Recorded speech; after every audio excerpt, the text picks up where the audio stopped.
Hola, soy Jorge Cepeda Patterson y les comparto mi columna publicada en el diario Sin embargo MX, que titulo Temporada de huracanes y buitres.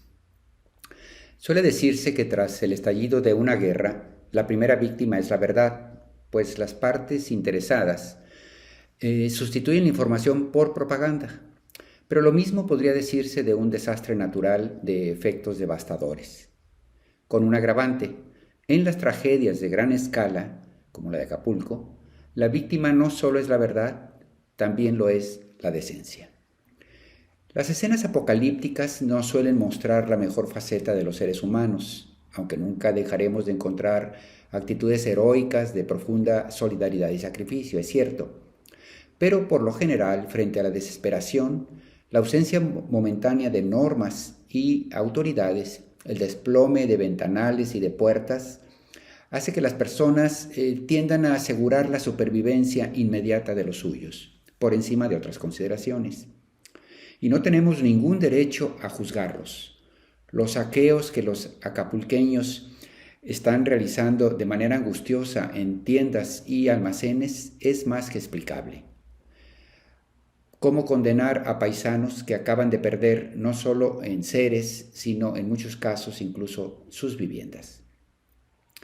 Cuando hablo de la pérdida de decencia no me refiero a la población, sino a la clase política, a la comentocracia y a muchos medios de comunicación. Las tragedias masivas con frecuencia crean y destruyen carreras políticas. Son momentos en que la sensibilidad de la opinión pública es propicia a satanizaciones y a beatificaciones categóricas e inmediatas. El dolor frente a la destrucción crea héroes momentáneos, pero sobre todo villanos, algo o a alguien sobre quien descargar miedos, frustraciones y agravios. Sabedores de lo anterior, los actores públicos intentan extraer rédito inmediato de la catástrofe llevando agua a su molino. Autoridades desesperadas por mostrar sensibilidad, capacidad de reacción y eficacia logística.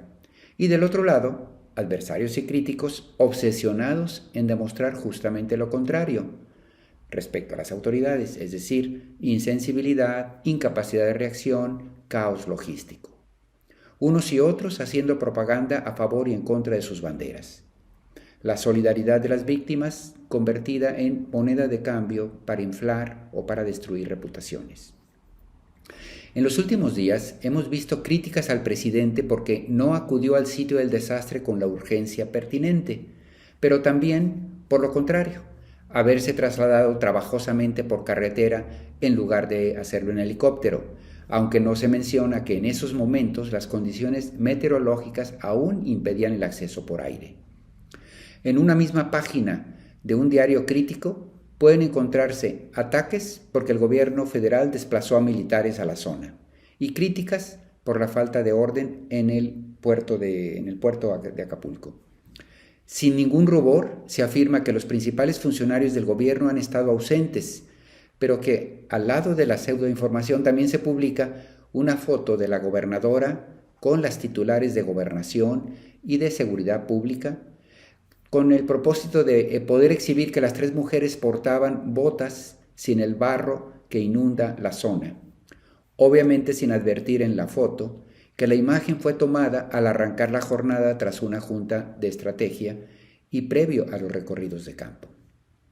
En otras notas, se afirma equivocadamente que el gobierno impide la distribución de agua y despensas procedentes de la sociedad civil. En realidad, las autoridades han pedido coordinación de todos los esfuerzos para evitar redundancias, rebatiñas y conseguir una distribución zonificada que priorice la atención a los más urgidos. Lejos de evitar la ayuda ciudadana, se sigue pidiendo el apoyo de todos y se han determinado los centros de acopio y donación. Miles de soldados y personal de comunicaciones debieron desplegarse para hacer transitables las carreteras de acceso y permitir la llegada de suministro. Tampoco han dormido gran cosa desde hace días los empleados de la CFE. El huracán destruyó más de 30 torres de transmisión edificadas a lo largo de años, una parte de ellos en terrenos escarpados. Cientos de trabajadores de la comisión, muchos de ellos por encima de la atención a sus propias familias, han operado sin descanso para restablecer la energía. Hasta este fin de semana habían logrado resolverlo para la mitad de la población afectada y esperan cubrir la totalidad en 2 o 3 días más. 15.000 elementos de las Fuerzas Armadas abren vías, aseguran distribución e intentan restablecer el orden entre 1 millón de habitantes. La mitad del gabinete se encuentra en el lugar operando con su personal, otros desde la capital. El sábado el presidente y el gabinete económico dedicaron varias horas a la reconstrucción que viene e informan que han comenzado a hablar con empresarios y con aseguradoras para agilizar la recuperación. Más Fondem o menos Fondem es algo relativo cuando el gobierno ha decidido volcarse en las tareas de emergencia inmediata y lo que siga.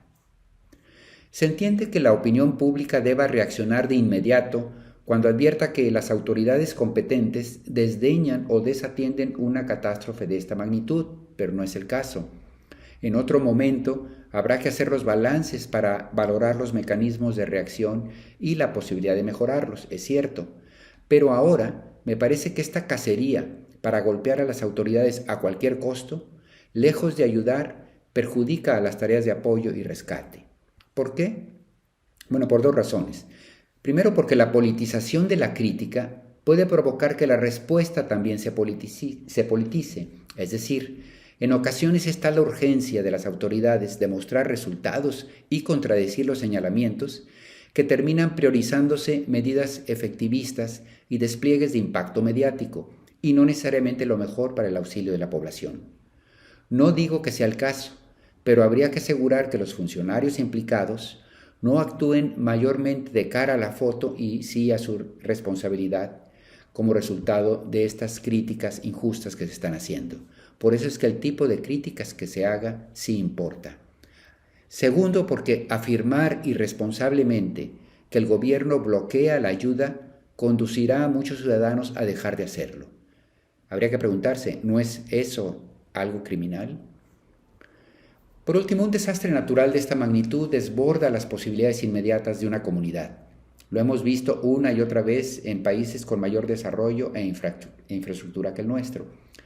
En primera instancia, sí, la responsabilidad del gobierno en turno, cualquiera que éste sea, es liderar y dar orden a los esfuerzos de todos. Pero habrá que asumir que la atención de urgencias y necesidades será insuficiente en un primer momento, aquí y en China, y que la magnitud del desastre prioriza algunos servicios y apoyos en detrimento de otros. Cebarse sobre las necesidades no atendidas, sin el menor pudor que lleve a considerar el contexto, no es solo mezquino, sino perjudicial para las víctimas. En este momento, tendríamos que dejar en pausa nuestras diferencias y entender que 1 millón de compatriotas se encuentra en peligro, muchos de ellos sin cobijo, agua y alimentos. Medrar políticamente con ello es infame, por decirlo menos. Muchas gracias.